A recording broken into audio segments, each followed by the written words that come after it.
My name is Dorothy Wilson, 70 years young and retired after 35 years of teaching fourth graders. The Victorian house on Maple Street has been my sanctuary since Harold and I purchased it 43 years ago. Last Tuesday, my son Raymond announced an important business trip to Chicago. His smile seemed forced. I had already glimpsed real estate documents in his car the previous weekend.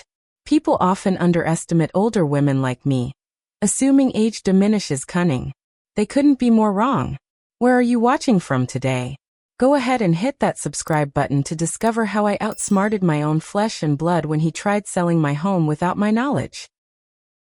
Widowhood wasn't something I had prepared for. Harold passed away 15 years ago after a brief battle with pancreatic cancer.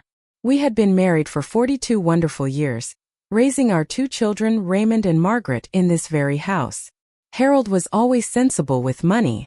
His career as a civil engineer combined with prudent investments left me financially secure after his passing. The life insurance policy and our retirement savings meant I could maintain our home and live comfortably without financial strain. This Victorian house on Maple Street isn't just a structure of wood and brick. Every corner holds memories. The slightly uneven floorboard in the hallway that creaks when stepped on, the one Harold always promised to fix but never did. The kitchen with its bay window where I've watched 20 generations of robins build their nests in the old oak tree. The garden Harold and I painstakingly cultivated, now flourishing with perennials that return faithfully each spring. The neighborhood has changed over decades, younger families moving in as original owners passed on or relocated, but many still greet me by name when I take my morning walks. Raymond had always been a caring son. After Harold died, he visited regularly, helped with home repairs, and called almost daily. He worked as a financial advisor at a respected firm downtown, married Vanessa shortly after college, and they had one son, Tyler, now in his sophomore year at university. Raymond seemed to have inherited his father's financial acumen and stability. That's why the gradual change in his behavior over the past 2 years puzzled me so deeply. It began subtly after Vanessa convinced him to leave his secure position and start his own financial consultancy firm. "Mom, this is my chance to build something of my own," he had explained enthusiastically over Sunday dinner. I supported his decision, of course. Parents want their children to pursue their dreams. But the timing coincided with economic downturns, and clients proved harder to secure than anticipated. Their lifestyle didn't adjust to match their new financial reality. Vanessa continued her country club membership. Tyler attended an expensive private university, and they maintained their lavish home in Brentwood Estates. During family gatherings, the strain became increasingly visible in Raymond's tight smiles and distracted conversations. Occasionally, I overheard tense phone discussions about credit card payments and loan extensions. Then came the subtle suggestions about my living situation. "Mom, this house is so big for just one person," Raymond mentioned casually one afternoon while helping me change light bulbs in the dining room. "All these stairs must be getting difficult." "My knees work perfectly fine, thank you," I responded, deliberately sprinting up the staircase to demonstrate my agility. The comments multiplied. Articles about retirement communities mysteriously appeared on my coffee table. Vanessa began sending links to condominiums and assisted living brochures. "Just thinking about your future," she would say with a smile that never quite reached her eyes. My neighbor Mildred Thompson, a spry 75-year-old widow herself, noticed Raymond's expensive car parked outside my home frequently during weekdays when he should have been working. "Dorothy, keep your wits about you," she warned one evening during our weekly card game. My nephew tried the same routine with my sister June before she caught him trying to access her accounts. These young folks sometimes get desperate when money troubles hit. I dismissed her concerns initially. Raymond was Harold's son after all. But something prompted me to take precautions. The holiday gift from Tyler last Christmas, a security system for Grandma's peace of mind, became my investigative tool. The small cameras intended to alert me to potential intruders were strategically placed to monitor my front entrance, kitchen, and living room. The smartphone application took some practice, but I mastered it eventually. Through spring, I noticed unusual visitors. A woman in a business suit who walked through my rooms with Raymond, nodding appreciatively at architectural details. A man who measured windows and doorways while Raymond distracted me with questions about dinner. Twice, I returned early from grocery shopping to find strangers leaving my property, Raymond hurriedly explaining they were colleagues interested in historic homes. My suspicions grew, but confrontation wasn't my style. Harold always praised my patience, my ability to observe and calculate before acting. "Dorothy," he would say, "you'd have made an excellent chess player." I decided to wait and watch, gathering information while presenting the forgetful, trusting persona Raymond increasingly expected from me. "It's a major potential client, Mom," Raymond explained, adjusting his tie in the hallway mirror. "The Chicago meeting could mean financial stability for years if we land this account." His business trip announcement came during our Thursday afternoon tea, a tradition we'd maintained since Harold's passing. I nodded supportively, but details didn't align. The lightweight summer suits he packed seemed unsuitable for Chicago's notorious winter winds in February. He mentioned staying at the Palmer House Hilton, but later referenced the Marriott on Michigan Avenue. Small inconsistencies, perhaps, but my 35 years teaching children had finely tuned my ability to detect fabrications. "How long will you be gone?" I asked, pouring more chamomile into his cup. 3 days, possibly 4 if negotiations extend," Raymond replied, checking his phone repeatedly. "I've asked Vanessa to check on you." "That's thoughtful but unnecessary.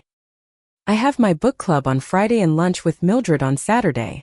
After Raymond departed, an uneasy feeling prompted me to investigate his home office where he occasionally worked when visiting.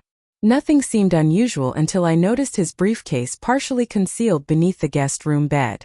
Forgotten in his haste, perhaps. I shouldn't have opened it. Privacy matters in families, but maternal instinct overrode etiquette. Inside lay power of attorney documents, identical to those Raymond had casually suggested I sign, just in case 3 months earlier.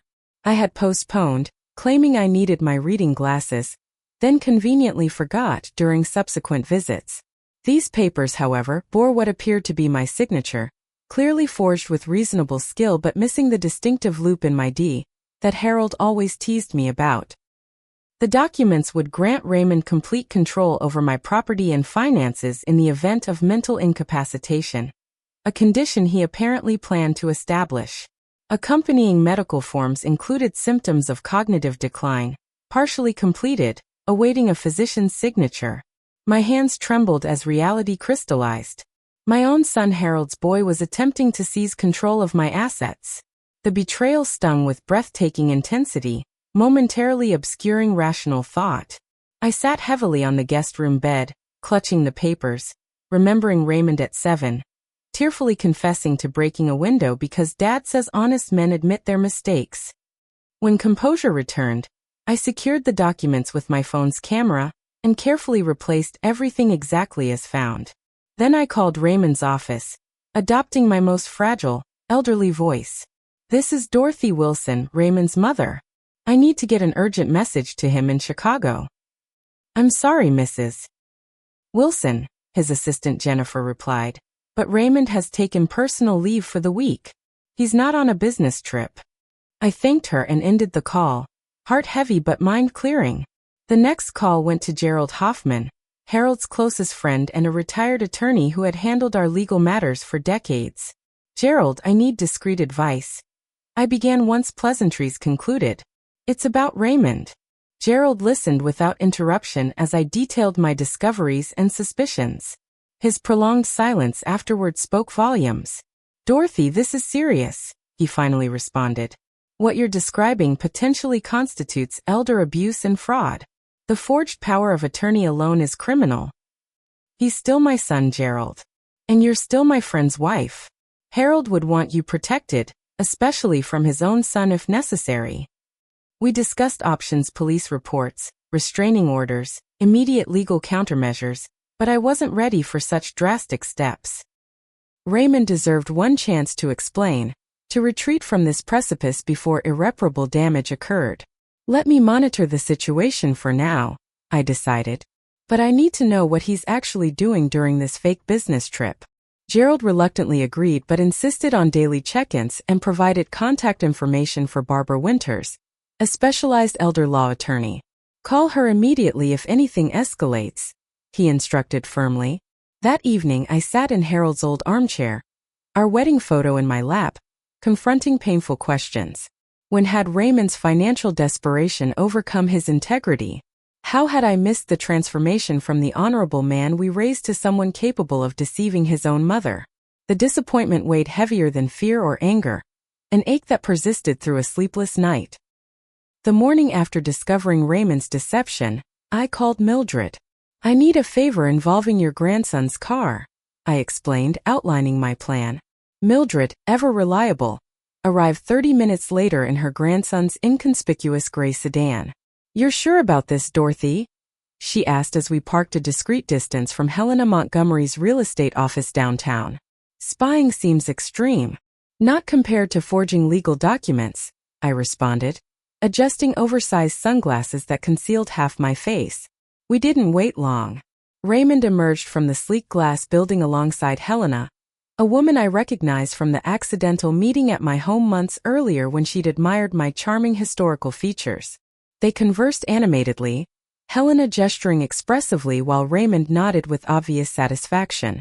Mildred's excellent hearing proved invaluable as we followed them to an outdoor cafe.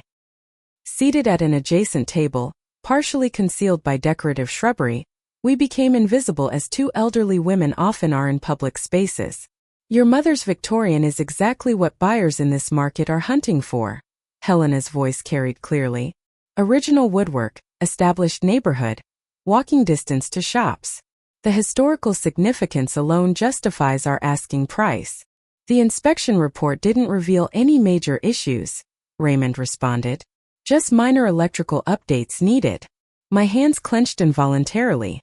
The inspection Raymond had arranged under the guise of updating my homeowner's insurance now revealed its true purpose. And you're certain about the power of attorney situation? Helena asked, lowering her voice slightly. Everything's arranged, Raymond assured her. My mother's cognitive issues make managing property impossible for her now. The family unanimously agrees this sale serves her best interests. Cognitive issues? Unanimous family agreement? Neither existed outside Raymond's fabrications. The casual lies staggered me, each one driving a deeper wedge into my heart.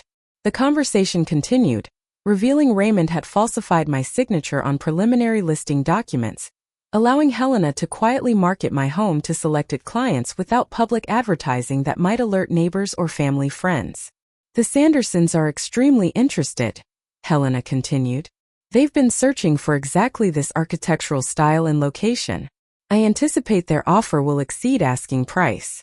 Perfect timing, Raymond sighed. The business loan extension was rejected yesterday.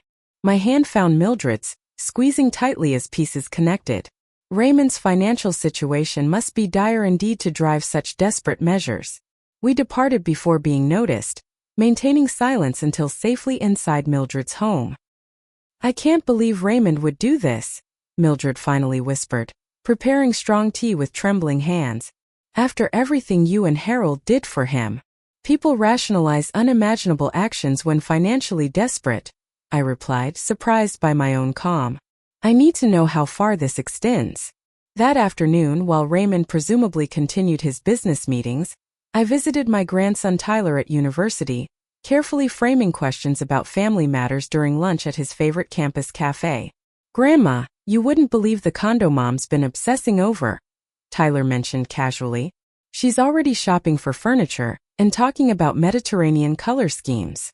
New furniture sounds expensive, I probed gently. Tyler shrugged. Dad says their financial problems are temporary. Something about a property liquidation creating substantial capital soon. Property liquidation. My property. Later investigation revealed deeper betrayal. Using Vanessa's laptop during a brief visit to their home, ostensibly to drop off Tyler's forgotten textbooks, I discovered emails between Raymond and 3 different neighbors, explaining my mental decline necessitated selling my home. According to these messages, I became disoriented frequently, sometimes forgetting family members' names or leaving appliances running dangerously. These fabrications had apparently convinced Mrs. Abernathy next door, who now watched me with concerned glances and spoke in the artificially loud, simple sentences people often direct toward those they believe cognitively impaired. The ultimate discovery came through Raymond's carelessly accessible email account on the family computer he'd set up in my study to help me stay connected.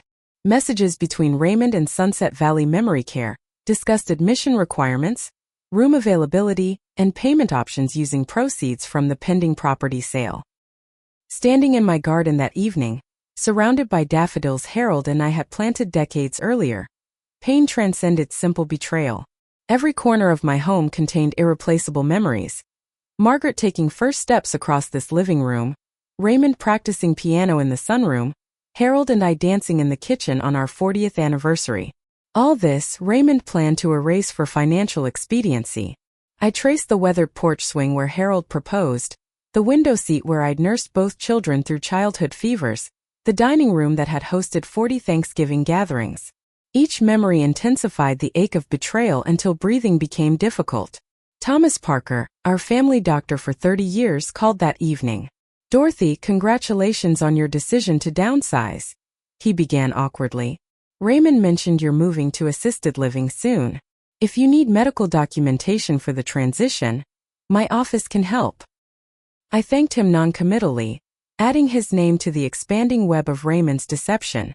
After hanging up, I allowed myself 15 minutes of unrestrained tears, the only emotional indulgence I would permit until this situation resolved. 6 days into Raymond's business trip, Helena Montgomery officially listed my home with her agency. The digital listing appeared briefly online, described as a rare opportunity to acquire a meticulously maintained historic Victorian in prestigious Wellington neighborhood, before switching to private status accessible only to pre-approved buyers. Had Mildred's daughter not worked in real estate and noticed it immediately, I might have remained unaware until too late. The asking price staggered me. $875,000, significantly below market value for similar properties in my neighborhood. Raymond clearly prioritized quick sale over maximum profit. The virtual tour featured professional photographs taken during Raymond's orchestrated home maintenance inspections over previous months. Viewing my private spaces marketed publicly felt violating. Intimate belongings exposed to strangers' evaluating gazes.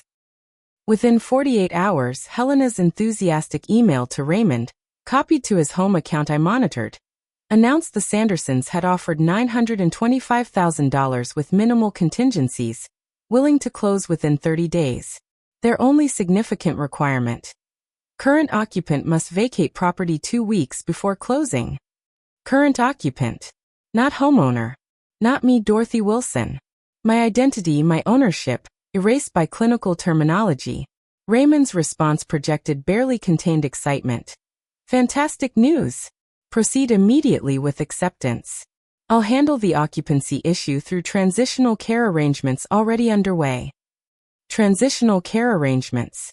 The sterile language of elder displacement. Helena's follow-up included electronic signature requirements, contingency schedules, and earnest money transfer instructions. The sale would culminate with final signatures at month's end, conveniently coinciding with a previously scheduled family dinner at Raymond's house where, presumably, I would be presented with unalterable facts. The calculated coldness proved my breaking point. Seated at Harold's antique desk that evening, surrounded by evidence of my son's betrayal, something crystallized within me. The pain transformed into clarity of purpose. Harold's voice seemed to whisper from the familiar wood grain beneath my fingers. "Dorothy, remember when the school board tried forcing your early retirement? You didn't cry then either. You strategized." Further research on Raymond's carelessly accessible laptop revealed the full extent of his financial catastrophe. His business venture had failed spectacularly, accumulating nearly $400,000 in debt secured against his home. Credit card balances exceeded $65,000. Tyler's University had placed a financial hold on his upcoming registration due to unpaid tuition. Most alarmingly, loan documents indicated Raymond had borrowed $120,000 from someone named Vincent Caruso at interest rates suggesting non-traditional lending sources. Raymond's desperate situation suddenly clarified his uncharacteristic behavior. He wasn't acting from malice but survival panic. Understanding didn't excuse his actions but contextualized them, allowing me to separate the beloved son from his reprehensible choices. The most wounding discovery came buried in his search history: signs of dementia versus normal aging, and how to convince parent they need memory care.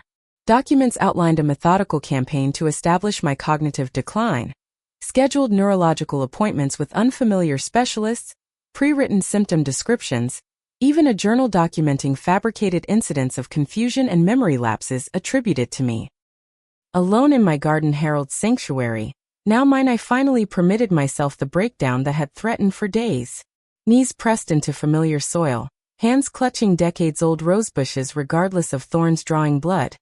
I released grief for the son I thought I knew. The betrayal cut beyond financial deception into the sacred trust between parent and child. What did I miss in raising him?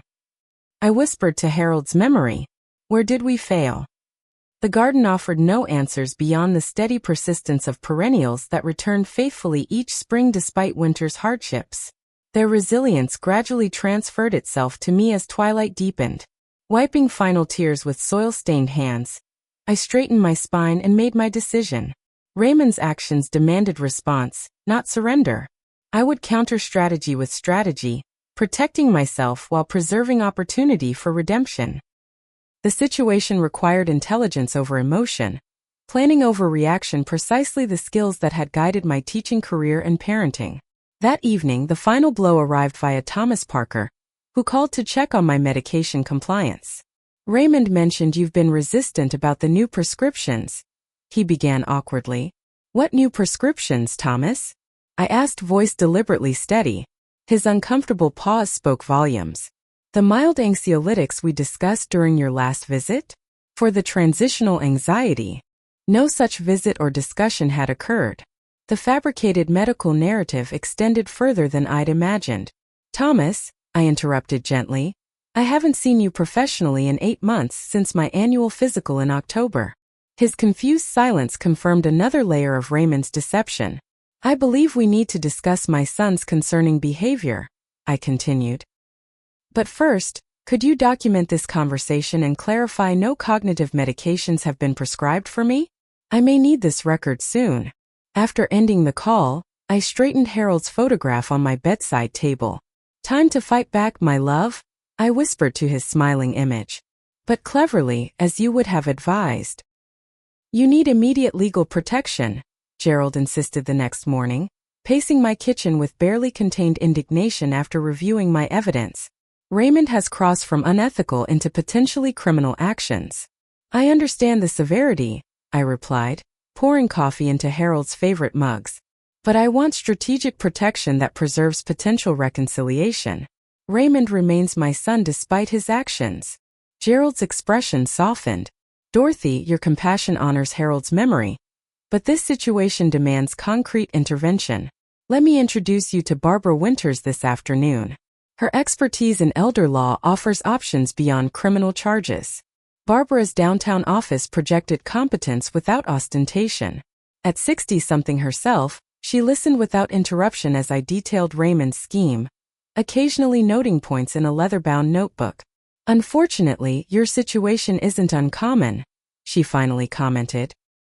Family financial desperation often targets vulnerable seniors. What makes your case unusual is your awareness and evidence collection before damage occurred. What options preserve my property rights while allowing future family healing? I asked. Barbara outlined several legal pathways, but one stood out immediately. A property title freeze combined with specific protective filings. We can immediately secure your property against unauthorized transactions, she explained. The freeze prevents title transfers regardless of purported power of attorney documents. Additionally, we'll file protective orders documenting your cognitive competence and explicitly revoking any existing or pending power of attorney Raymond may have fabricated. Can we implement these protections without Raymond's knowledge initially? I questioned. I want security before confrontation. Barbara nodded. These filings become public record eventually, but there's typically a processing window before interested parties receive notification. We can establish protection immediately while planning your next steps carefully. We proceeded directly to the county clerk's office, where Barbara's professional relationships expedited necessary filings. By afternoon, My property had comprehensive legal protection against unauthorized transfer. Barbara additionally helped establish financial safeguards, account monitoring alerts, transaction approval requirements, and specific instructions to my bank flagging potential unauthorized access attempts. These measures create a robust safety net, Barbara assured me as we completed paperwork. Now we need to document your clear cognitive competence to counter any claims Raymond has established. The following day involved thorough neurological and psychological evaluations with independent specialists Barbara recommended. Their comprehensive assessments documented my cognitive functions as exceptional for chronological age, with no indications of impairment or decision-making deficits. These evaluations, notarized and filed with previous legal protections, created an insurmountable barrier against Raymond's planned property seizure. Securing evidence became my next priority. Mildred's grandson Jason, a technology consultant, helped enhance my home security system to record and archive any conversations or activities related to Raymond's scheme. We positioned discrete cameras in areas where property discussions would likely occur during Raymond's return. These recordings could become crucial if legal proceedings become necessary, Jason explained while installing equipment. They document intent and knowledge alongside actions.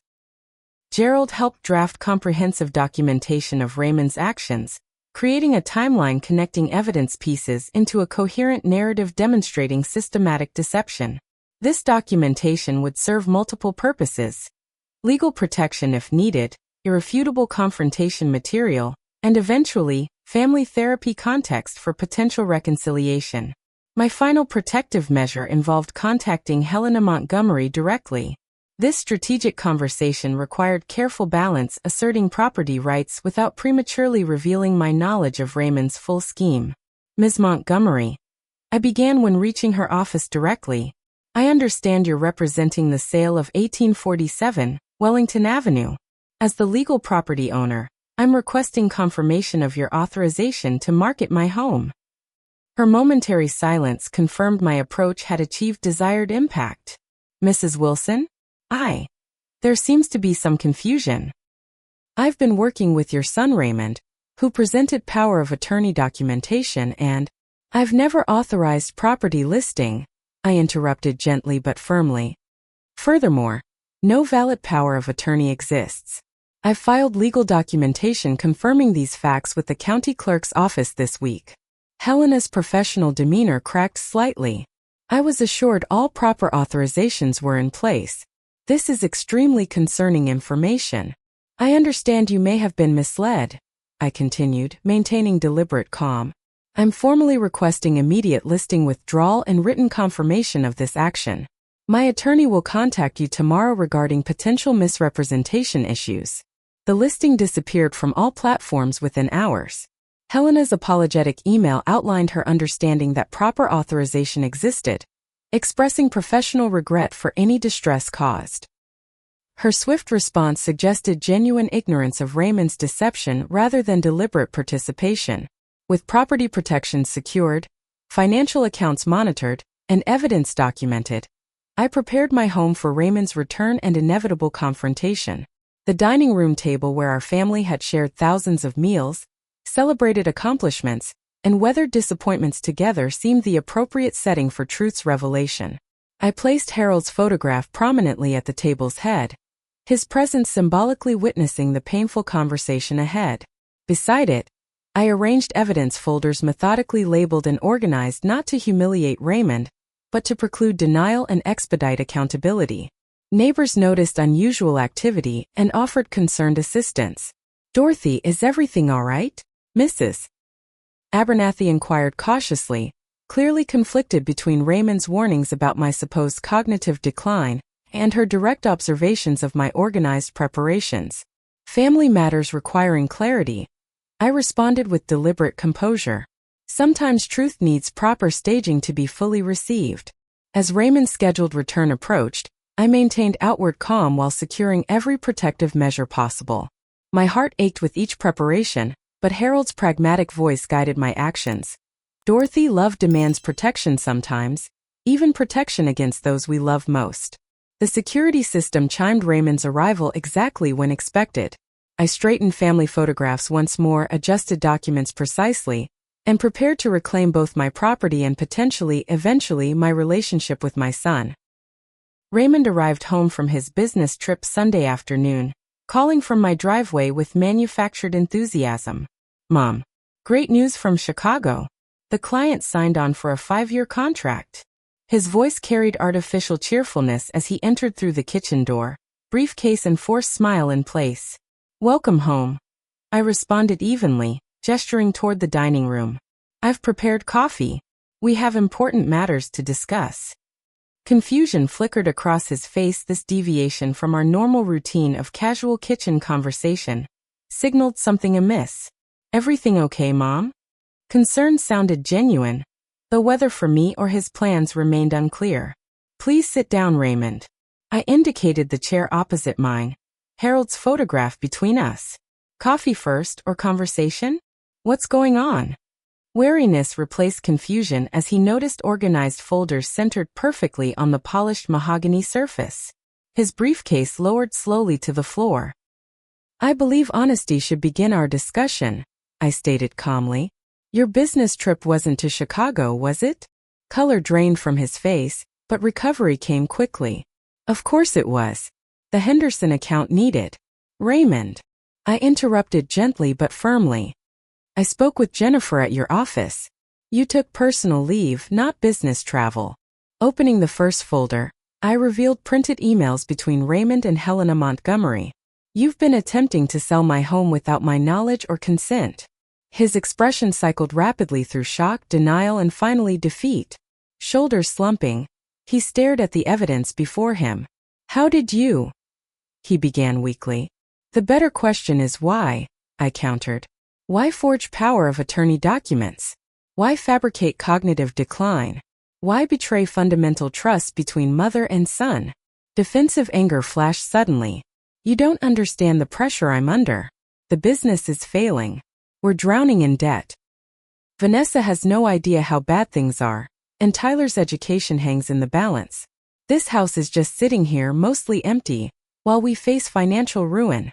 "This house is my home," I replied steadily. "Purchased with your father, filled with our family history, and legally mine alone. Your financial problems, while serious, don't justify theft and fraud." "It's not theft," Raymond protested, voice rising. "It's reallocation of family resources.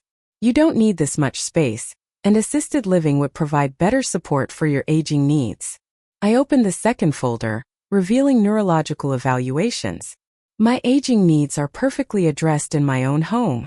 These independent assessments confirm excellent cognitive function and complete self-sufficiency." Moving methodically to the third folder, I displayed legal filings.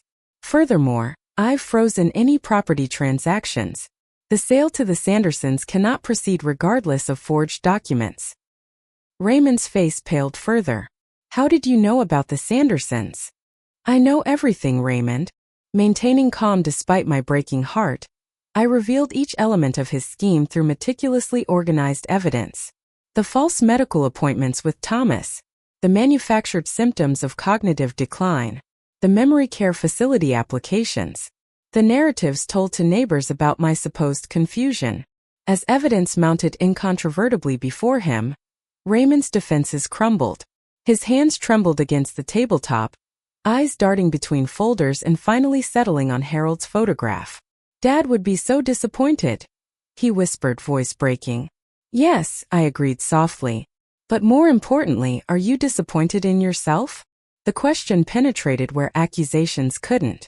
Raymond's carefully constructed justifications dissolved into raw truth.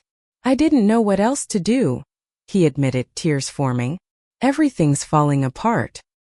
Vincent Caruso is threatening collection actions if I miss another payment. Tyler might have to leave university mid-semester. The business loan defaults next month, and our house goes into foreclosure 30 days later." Before further discussion could occur, Raymond's phone rang insistently. Vanessa's irritated voice carried clearly through the speaker. "Raymond? Helena just called. Something about the sale being blocked? What's happening with your mother's house?" "I can't talk now," Raymond responded weakly. "What do you mean you can't talk?" The condo deposit is due tomorrow. We need that sale confirmed immediately. I reached gently for the phone. Vanessa? This is Dorothy. Perhaps you should join our conversation in person. Vanessa arrived 20 minutes later, stylish and indignant. Her expression shifted from annoyance to shock upon entering the dining room and observing Raymond's defeated posture amidst damning evidence. What's happening? She demanded, remaining standing. Your husband has been attempting to sell my home fraudulently, I explained calmly. Those plans have been legally halted. Vanessa's reaction proved revealing. Rather than shock at the deception itself, anger flared at its failure. Raymond, you promised this was handled. The Mediterranean condo won't wait. And I've already ordered custom furnishings. Custom furnishings while drowning in debt?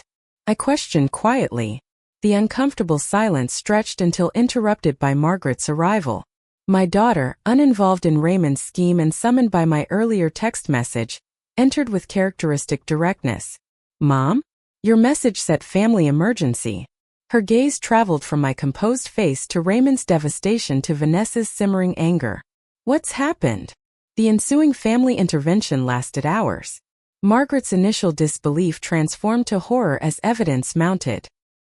Vanessa's indignation gradually yielded to uncomfortable recognition of complicity.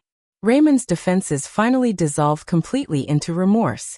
I became someone I don't recognize, he admitted, voice hollow. Each small deception justified the next until I convinced myself this theft wasn't really stealing.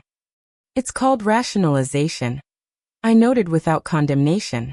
The human mind's remarkable ability to justify unconscionable actions through incremental moral compromises.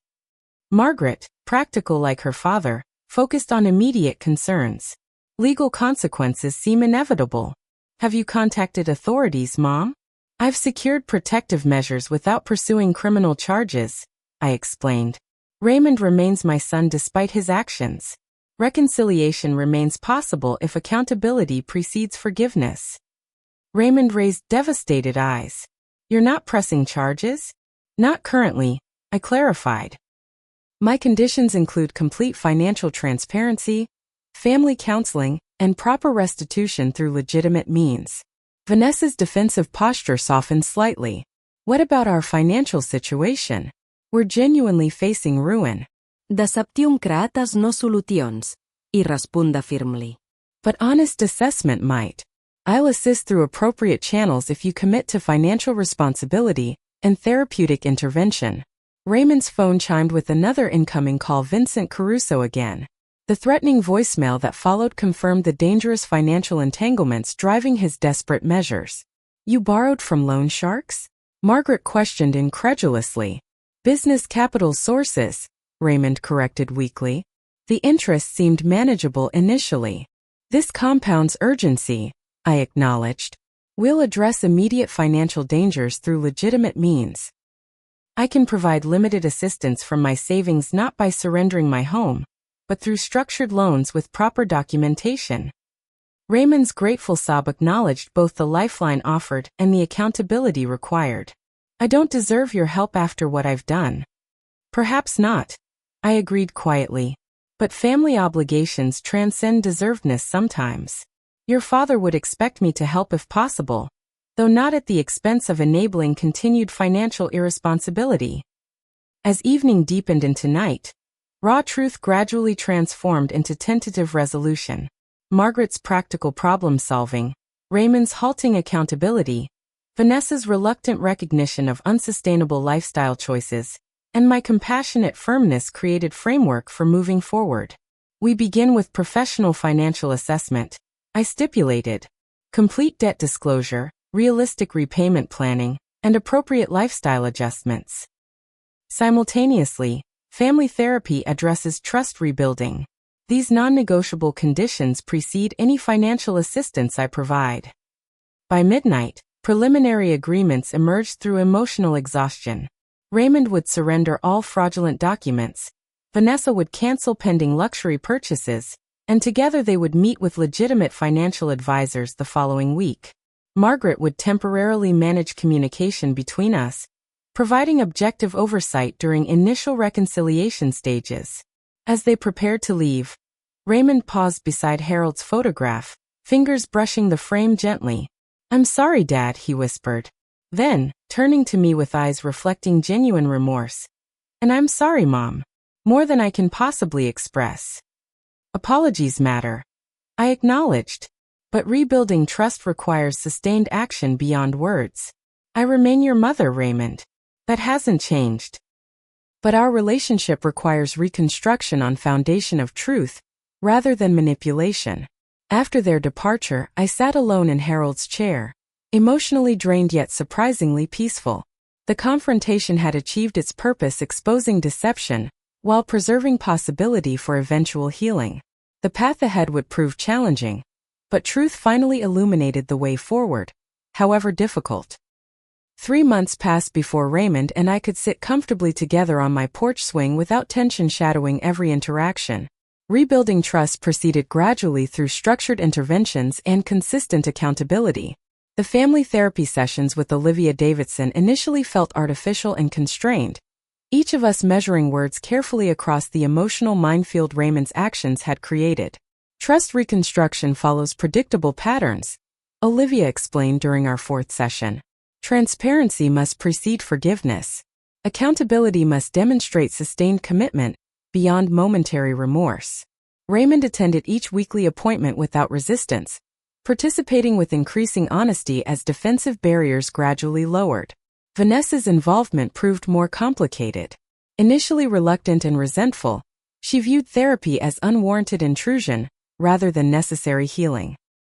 "I don't understand why I'm required to attend," she complained during our 2nd session. "Raymond handled the property matters, not me. Family systems operate interdependently," Olivia explained patiently. "Financial decisions, especially desperate ones, rarely occur in isolation from relationship dynamics and mutual expectations." Breakthrough came unexpectedly during our 6th session when Tyler joined temporarily. His perspective as Raymond and Vanessa's son and my grandson provided crucial perspective untainted by direct involvement in the deception.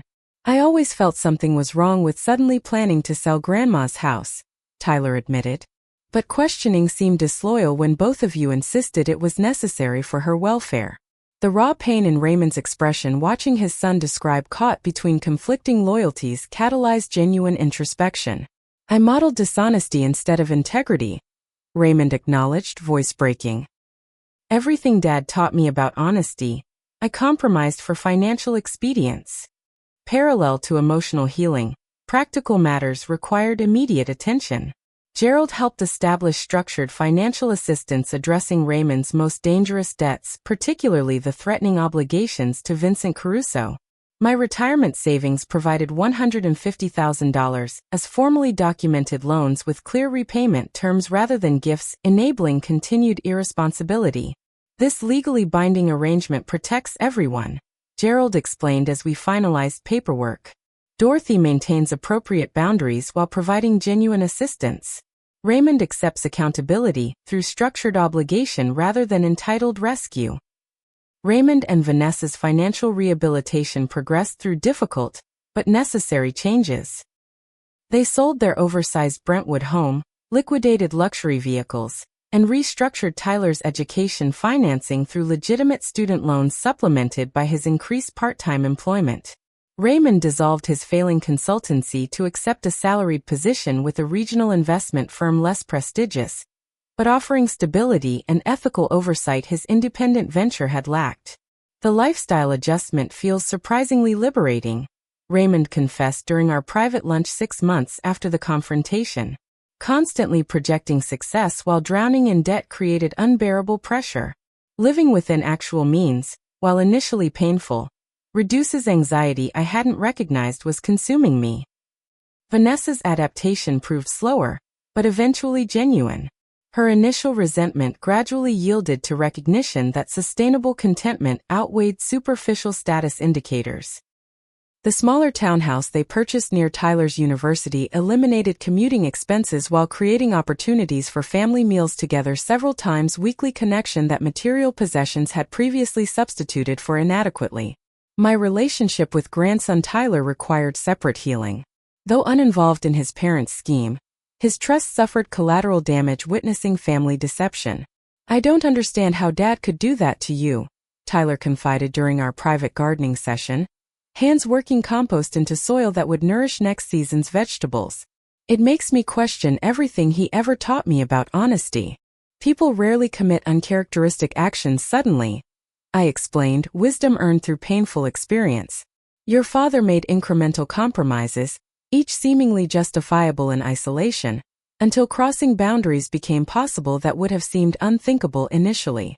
Could it happen to me too?" Tyler's vulnerability touched my heart deeply. "Self-awareness provides protection," I assured him. "Recognizing how ethical compromises begin helps prevent their progression. Your father lacked that awareness until consequences forced recognition." As autumn approached, practical security measures supplemented emotional healing.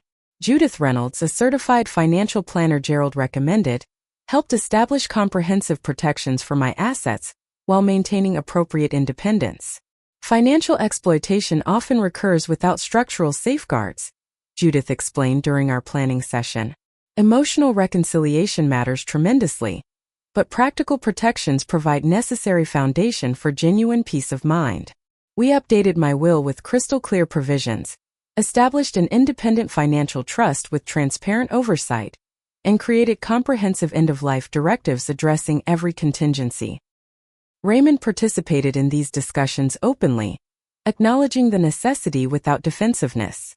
"I understand why these protections are necessary," he acknowledged during the final planning meeting. "Trust requires rebuilding through consistent actions, not merely declarations of changed intentions." The neighborhood gradually healed from secondary damage Raymond's deception had caused. Mrs. Abernathy's awkward hovering transformed back into genuine neighborly connection after frank conversation clearing misconceptions about my cognitive status. "I should have trusted my direct observations rather than second-hand reports," she admitted sheepishly over tea and fresh scones. "You've never shown confusion during our interactions."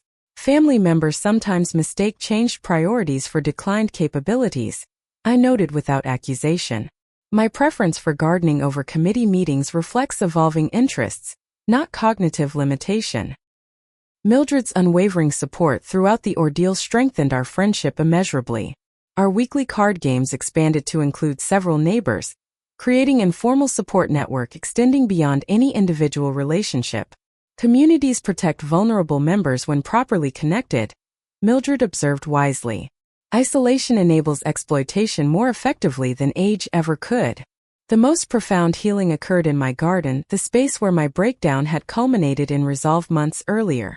Raymond began visiting Sunday afternoons, initially working silently alongside me among perennials, gradually rebuilding connection through shared physical labor that required no words.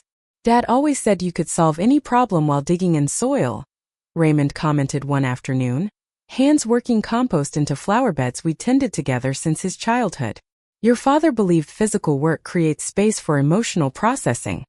I agreed. Some conversations happen more naturally without direct eye contact. Gradually, between turned soil and pruned rose bushes, authentic communication re-emerged. Raymond's remorse found expression beyond rehearsed apologies into genuine understanding of damage caused and commitment to restoration. My forgiveness evolved from intellectual decision into emotional reality, thorns of betrayal gradually yielding to renewed, albeit transformed, connection.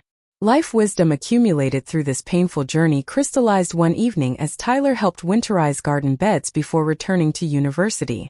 "Grandma, how did you find strength to handle everything without falling apart?" he asked, securing protective covers over delicate plantings.